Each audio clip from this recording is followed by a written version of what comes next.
Ensuite, on a la partie secours.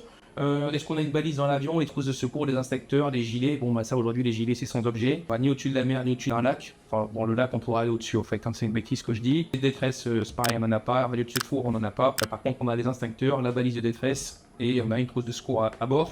On peut anticiper un terrain de dégagement. Aujourd'hui, ce sera Clermont-Ferrand.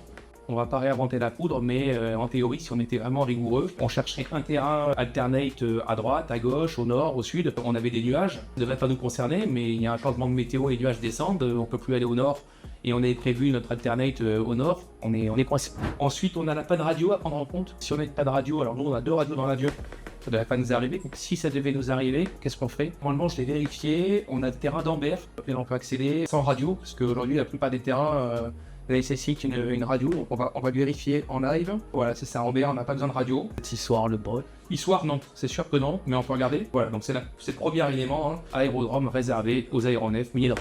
Ce qui est important à prendre en compte, c'est si jamais ça nous arrive, là on est, admettons, on est ici, on n'a pas de radio, donc on peut plus revenir à Clermont, on peut pas aller se poser à Vichy. Est-ce qu'on peut aller là? Donc là, en fait, ce qu'on voit, c'est que on a une classe éco, on pourra rejoindre le terrain sans encombre. Et en plus, on voit que on va pas traverser des zones restreintes.